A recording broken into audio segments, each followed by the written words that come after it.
guys, how are you? Welcome to another episode of Rock the Mic. I'm your host, Garfield Waller. Welcome, welcome, welcome. Guys, like I said in the past, I am committed to provide content that is entertaining, informative, and educational. And today is no different. What I want to do is to keep you guys surprised. I don't want you guys to get comfortable knowing what's coming next. So 1 week I may have a politician, next week an entertainer, a teacher, a social worker, or maybe just somebody from the grassroots level. But whoever I will get on this program will be somebody who's making a difference in their community. Somebody who is working hard, giving of themselves to others. And the person I have this evening is, and how should I say it, embodies all of that. Guys, if you went to school in the Caribbean, if you went to school in a former British colony, and more exactly, if you went to school in Jamaica, you would have been familiar with this rhyme. The heights by great men reached and kept was not attained by sudden flight. But they, while their companions slept, were upward toiling through the night. My guest today embodies all that. This person has shown that where you're coming from is not that important as where you end up. This is somebody who is coming from, what would I say, poverty, and he has risen to great heights. Astounding heights, dizzying heights. This person has shown that the human spirit can overcome anything as long as you have that drive and that ambition. Nothing can stand in your way if you truly want it. If you know what you want, go out and get it. And this guest is a perfect example of that.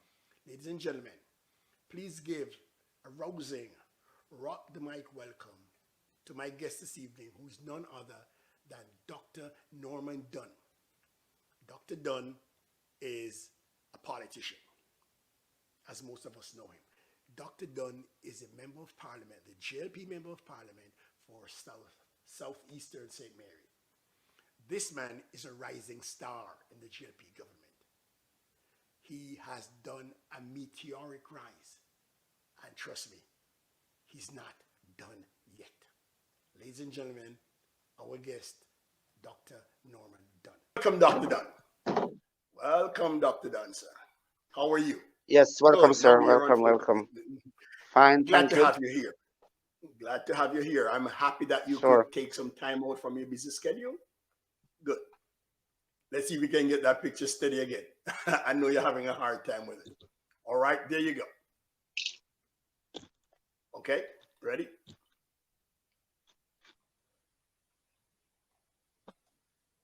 Yep, I'm ready. Okay. So, Dr. Dunn, welcome. Well, the purpose of this interview, sir, is to have people, especially those in the diaspora, we want to have them learn a little about who Dr. Dunn really is. We want to find out about the man, not the politician, really. We started being the man. So, Dr. Dunn, if you wouldn't mind, would you give us a little background about who you really are? Well, as you know, I'm a product of St Mary and Southeast St Mary in particular. I was born in Anotta Bay, but grew up for several years between Anotta Bay and Islington. Okay. Mm-hmm. Islington, right? So we lived for a while in Anotta Bay, and then we had we were there for a while. I mean, my mother, as you know, she sold in the market in Anotta Bay. Really? And yes, and we, most of us as kids would sell in the market with her. So when people talk about child labor and the classic form of child labor that the American media and the American persons normally try to push. No, we don't agree with that. You don't I agree mean, with that? our culture dictates otherwise. Otherwise, okay. We So, we are so you part got of a the we grassroots are part of foundation. yeah we are part of the economic activity of our home. I mean, when persons don't understand poverty, I mean, when persons are poor, it's not that they want to engage in certain things, but they have to in order to survive. I mean, and we don't see it as we don't see it as child labor, so to speak. We see it as contributing to the family's need to survive and to succeed. We were not forced. You were not forced. So that's a no, that's a different. We see it as a natural part of trying to assist in our case our mother to care adequately for us. I mean, we were not going to the market at the expense of not going to school. Okay, so We education was always no, important. Okay, always important, and we always would go to important. Okay, school. We would go to school Monday to Friday, and when school is dismissed at say 2 or so, we would join her in the market, and we would okay, stay I there see. until market closes.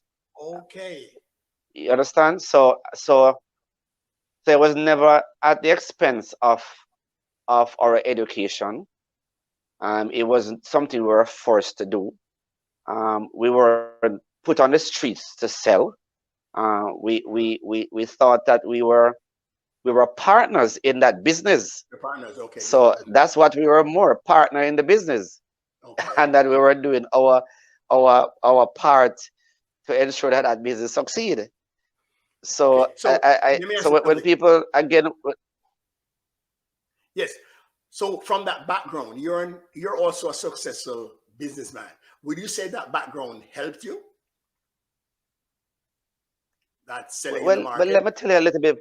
Yeah, but let me tell you a little bit more before you even go on to that. All right, go Because ahead. what it did was to make us disciplined and let us understand the value of work and the value of honest work. That's what it did.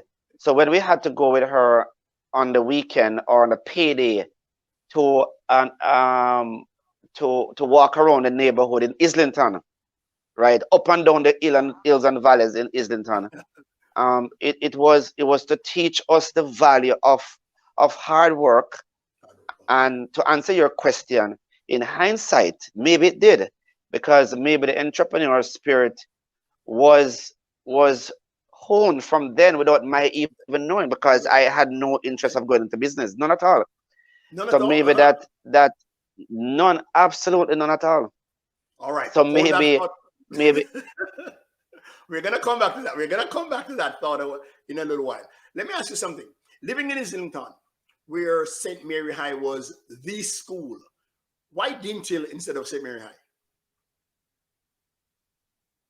but St. Mary's Eye is not in Islington either, as you know, it's in Highgate, Yeah, right? yeah, but being a closer school to you than Dintil, why was the Boy, choice that made? is a why is that choice, because I, unlike my sisters, they could pass common entrance exam, and when I sat the common entrance for the first time, I failed, and I sat the common entrance for the second time, I failed again. Okay, So okay, so so I was called Dunstan Armsy, because as in my name is Norman, so they call it Dunstan Armsy because I all just right. couldn't pass the exam. You couldn't pass that. So I Okay, couldn't pass the exam. No, so I didn't go to St. Mary's High because I did not pass the common okay, entrance exam in order to go to St. Mary's High. Luckily for me, at that time they had technical entrance exam, right. I remember and that. I sat the technical entrance exam, and I passed the technical entrance exam, and that's the reason why I went to the institute.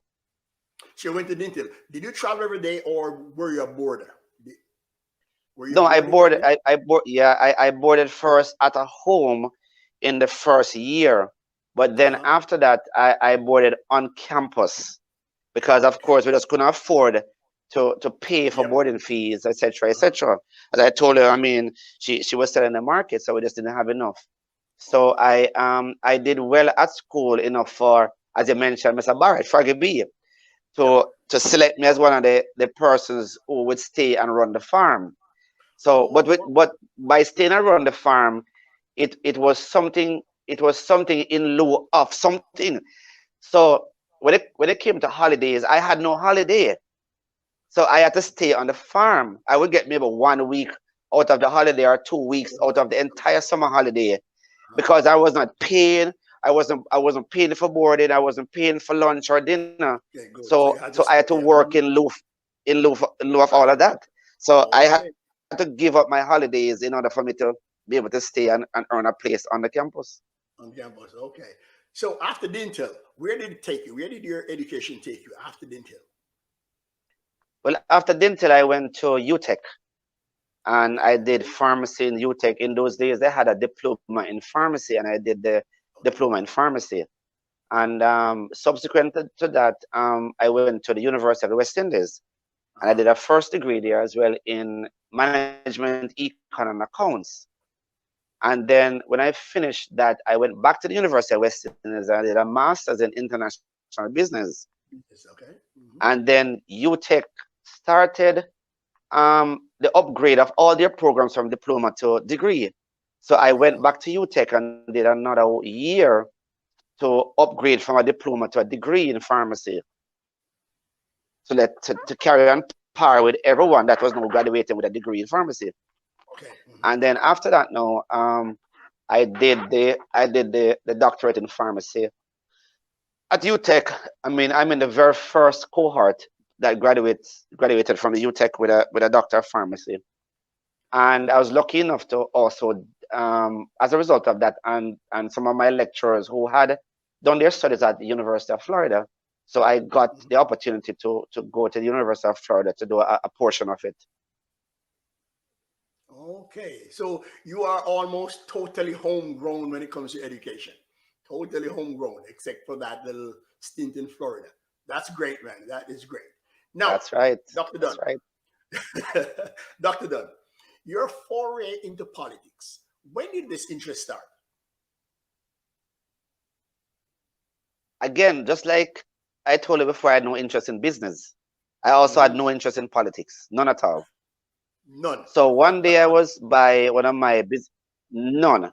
One day I was at one of my business place, and I was actually doing some community work there with a post office across from where one of my business places is. So I was over there pushing a lawnmower, cutting the grass for that post office. I maintain a little green space for the post office. So we Okay. do it as a part of our community outreach, being there as a business.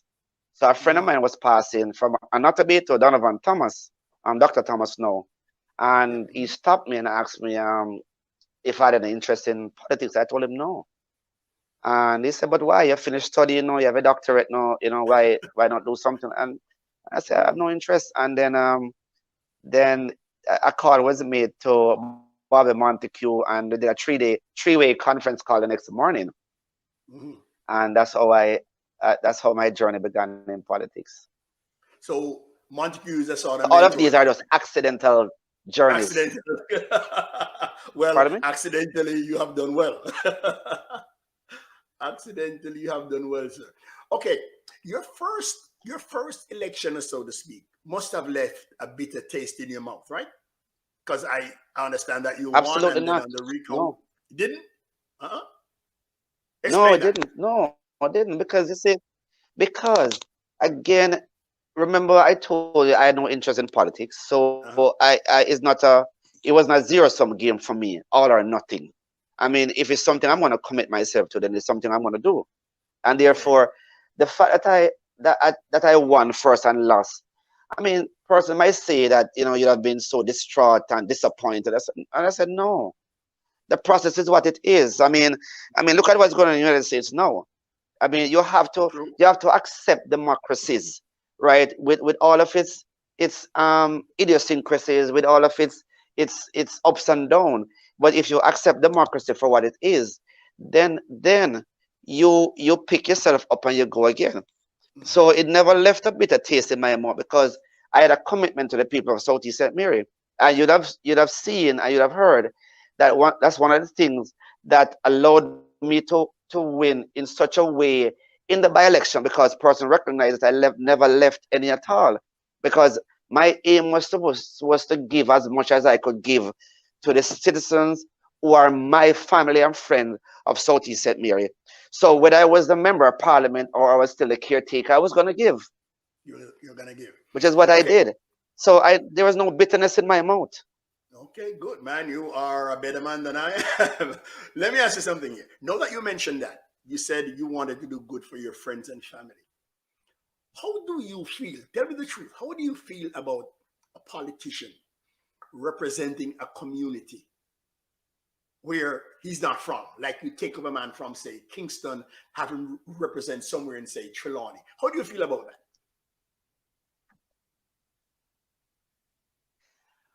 Well, great question. I mean, I know I would have gone somewhere else. I mean, that proposition was put to me when I was doing my application process and the whole interview to become a member of the great Jamaica Labour Party. That Mhm. I was asked if I did not get to go to Southeast St Mary, if I would go somewhere else. And I told him no. So to each his own. I know that I would not go anywhere else. However, Mhm. persons who have a passion to serve, Mhm. just like a policeman, just like a doctor, just like a lawyer, if you're placed somewhere Mhm. remote from where you're from, you're going to perform. So there are persons who believe, and there's nothing wrong with that, that they are like a seed, they will bloom wherever they are planted, and therefore they will go wherever that they feel that they can make a valuable contribution. I mean, every Contribution. part of Jamaica is still Jamaica, don't it?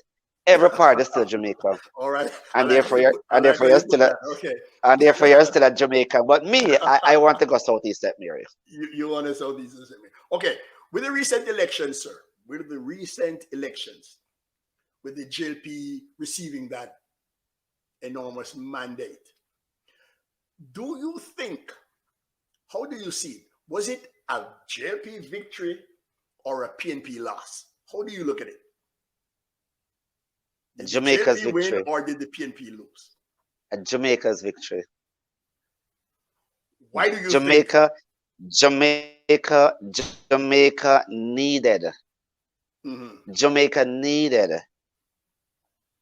the continuation of what they saw that our Prime Minister and Joe Holness and the Jamaica Labour Party Mhm.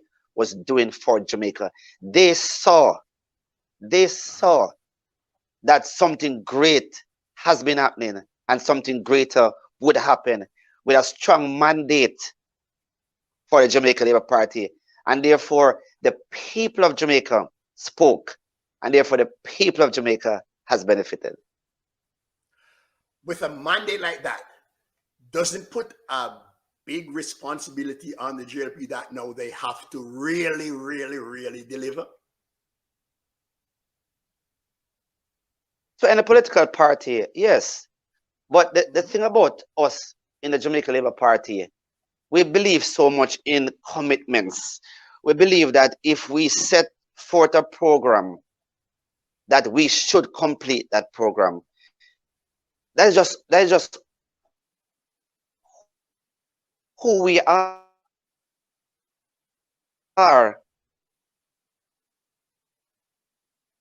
Right? Your sound is going out a bit. We're losing the connection, Dr. Dunn. We're losing the connection. As a Can member you of hear me? Jamaica Labour Mhm. Party. We Okay. believe can attain that greatness. I mean, there's a mode. Can you hear me? Well? Can you hear me? Yes. Yep. Go ahead. Go Can you ahead. hear me? Yes, I'm There's hearing a you, sir. mode in this country, and Mhm. if you're following right, if you're following the consumer surveys in Jamaica, as well as the business confidence surveys, both the consumer confidence surveys and the business confidence surveys. And if you would have been following them from 2016 up to now, I mean, it has fallen a Uh-huh. bit now since COVID. But if you were following it from 2016, you'd have seen that the consumer confidence surveys for every quarter that they would have done them has always been the highest.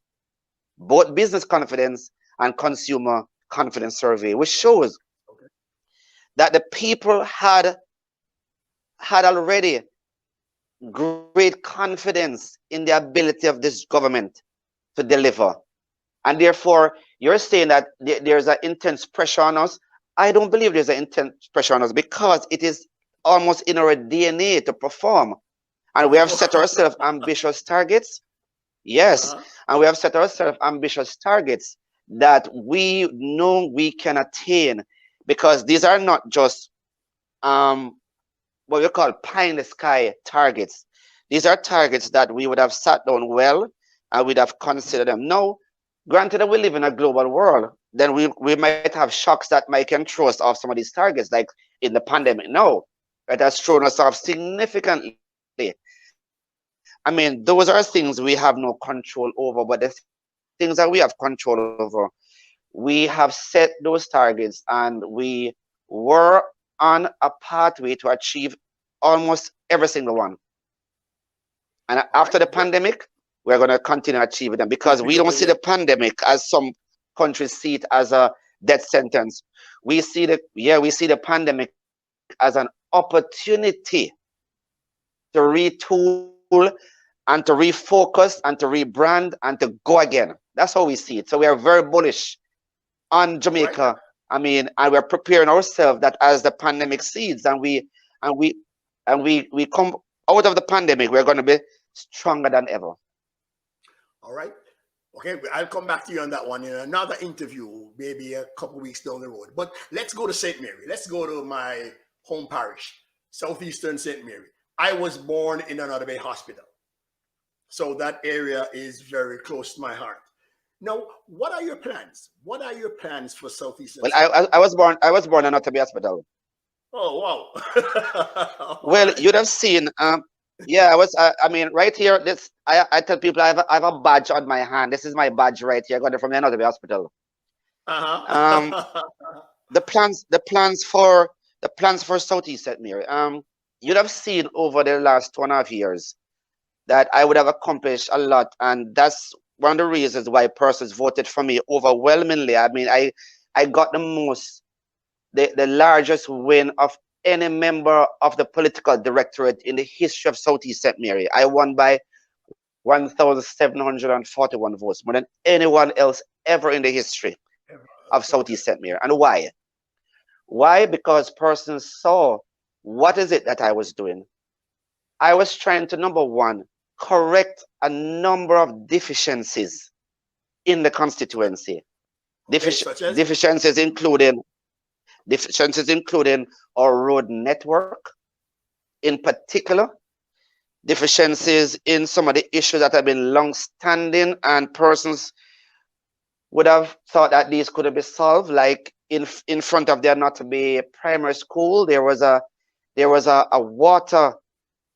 water issue right there, where the drains would only in very dry time would have no water. Once it's not a dry time, you'd have a large pool of water there that was a nuisance to everyone.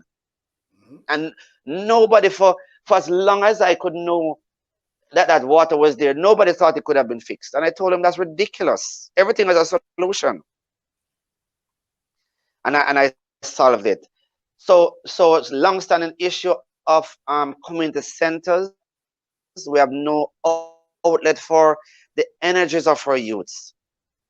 So that was important for me. Road, water, youth development, including sporting activities, whether it's in the creative arts. So we've started, we have gotten some musical equipment to start, like a band, we want to start a marching band as well as a in-house band. But the aim of it is to teach youngsters how to use and play instruments and to develop their talents.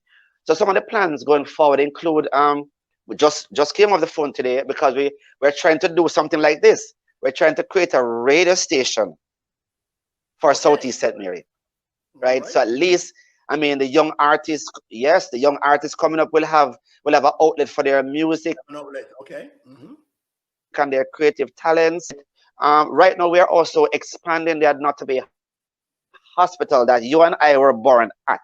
We're expanding an hospital. We're spending Okay. over 180 million dollars on that hospital, developing a new lab, a new physiotherapy building, a new conference room, and we have plans to develop the maternity ward. We have plans to make a new accident and emergency area, right? So that is actually is the plan for the expansion in terms. As you know, we have been working on the road network from the Notteby to Broadgate. That has taken a little while because Yes, of yes. That's a what I number of wanted to ask you about geological that issues. area. Uh-huh. Right, a number of geological issues that has Mhm. confronted that project. I mean, we're far advanced. I mean, about 95% of the road is already paved, apart from that section that you would have seen recently that Mhm. collapsed. Yeah, yeah. Um, is a section that has always collapsed. It has nothing to do with the road. It has nothing to do with the current expansion of the road. It is something that was going to be dealt with separately. Now we have identified funds to deal with that separately. I mean, almost every 2 years or every 3 years, that section collapse. I will normally just fill it in back and wait again. But we have now identified a geological solution for that particular area, and it was Section. All right. announced recently, so that is going to start very soon as well. So continued improvement of the network, especially in the outlying communities, in George's Hope, Camberwell, Luna, Montreal, all those outlying areas that have poor network. We just completed something a person thought would never have happened, where we paved a large section of the road from Freetown down to Sioux River. That person's thought would never happen. And Would never we happen. were able Correct. to do a complete section of that road. So that is from one end. We complete a section from the other end, and then in the middle is now left to be done. And we were on target to do it, but again, COVID has put a big spokes in the wheel, so it has delayed us significantly.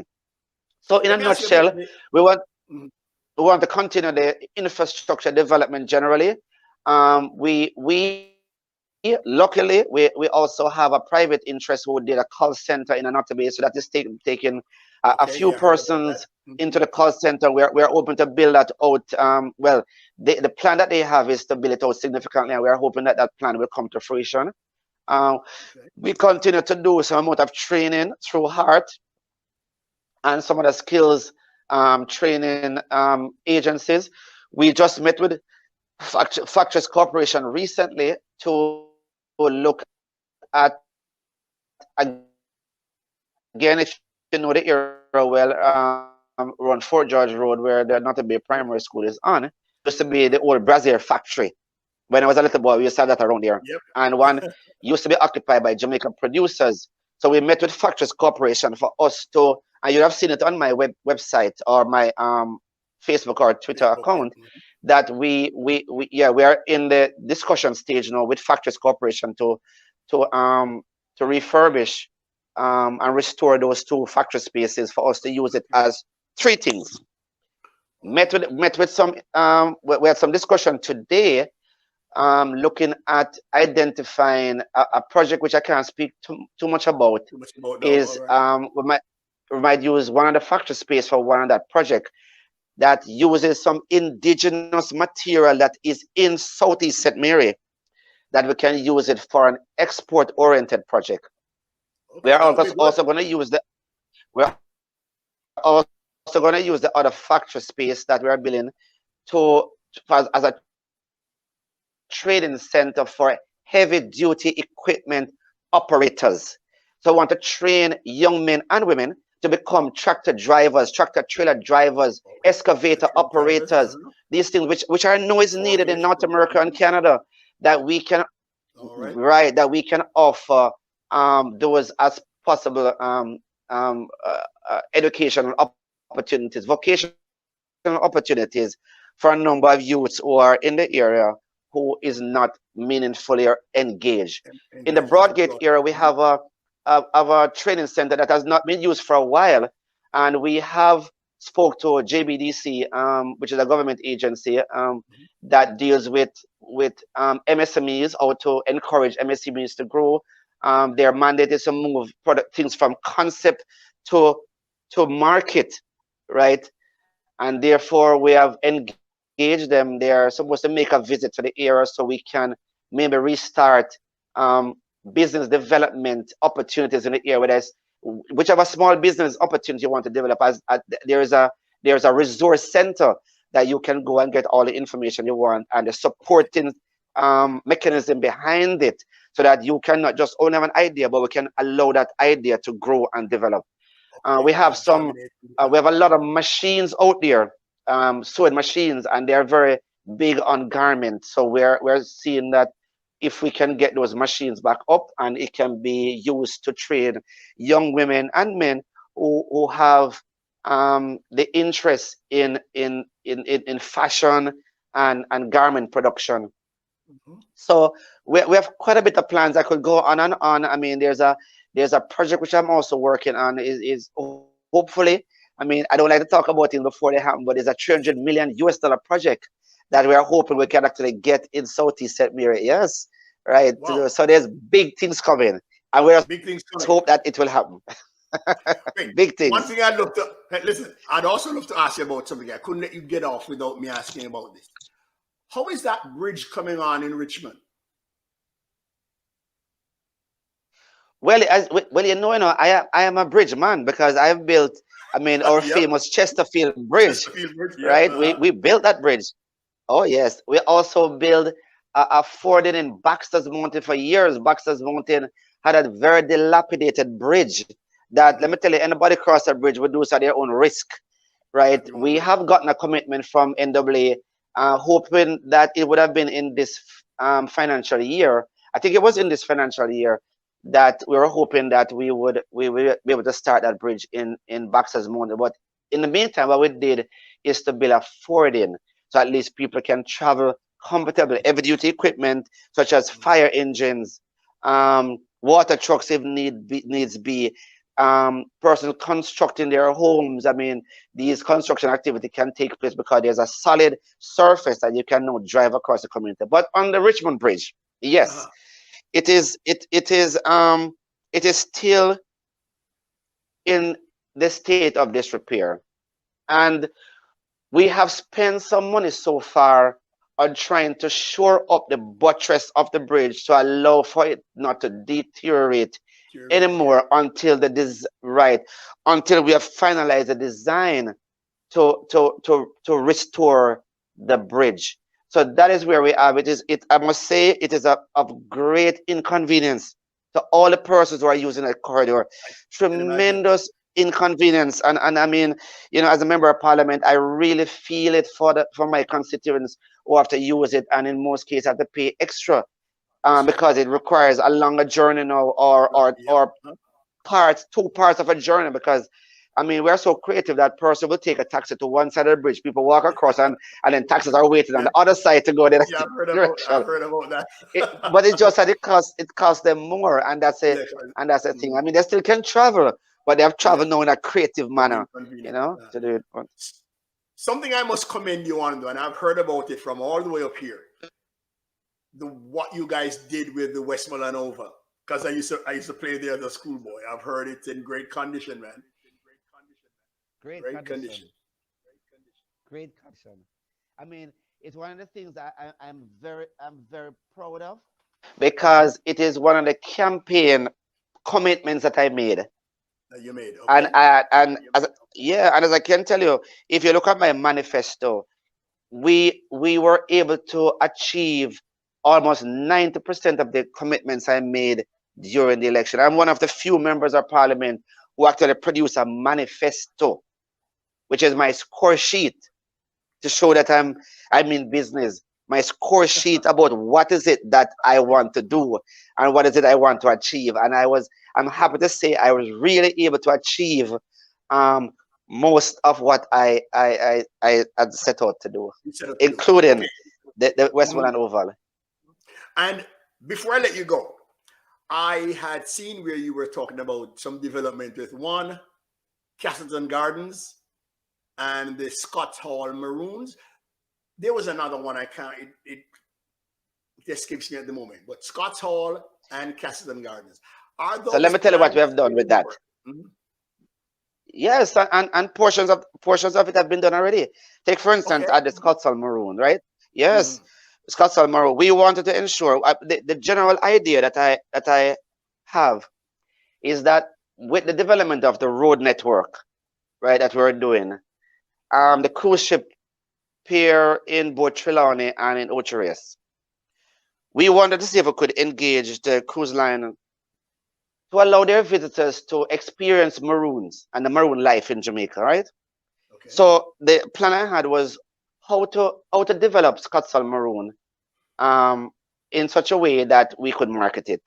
And therefore, what I did was, since we can't develop everything at once, At I once. started doing pieces, right? So what I did, We seem to. I Okay, you're paved, back again. Go ahead. right? I paved the section of the road in Maroon Town, leading up to what you call the Asafa Yard. So the Asafa Yard now was something that they would have developed on their own, or were developing on Uh-huh. their own.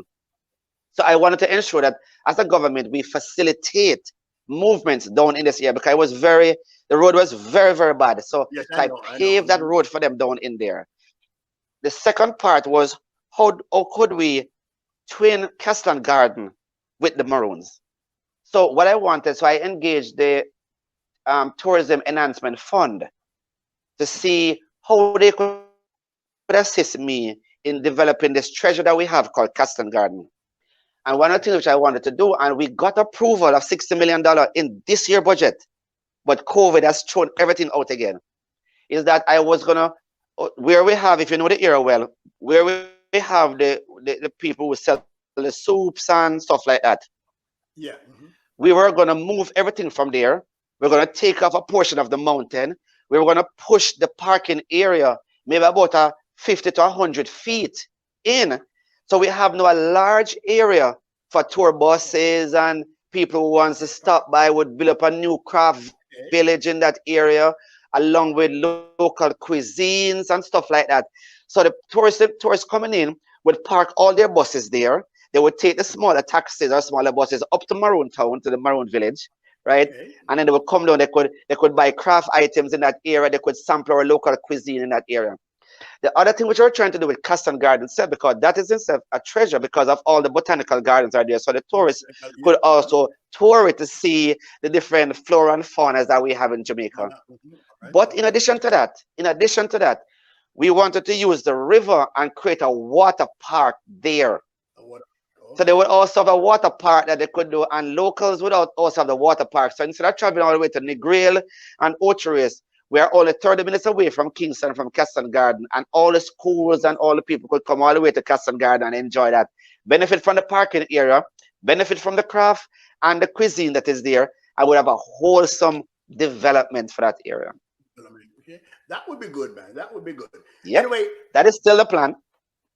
still a plan. I'm hoping when COVID is done, we can get back on that. Dr. Dunn, I know you have another engagement to go to. I And do, yes. yes, it was a pleasure talking to you. Thanks for taking time out. And trust me, we're going to get back to you again because we want to see if, like you said, you had a manifesto, and I know you have those check marks on what you've accomplished. Yes. We are going to see if Dr. Dunn is the only politician around who can keep his promises. But we wish you all the best, sir. And thanks a lot. Thank you very much. All the best. Well, thank you very much for the invite, and to all your listeners, thank you very much. Have a great weekend. Trust me. And from Southeast St Mary, we say big up. Yeah, big up. And Rock the Mic is very grateful to have you. Dr. Dunn, thanks a lot. Okay, sir. Goodbye. You're welcome, sir. Bye.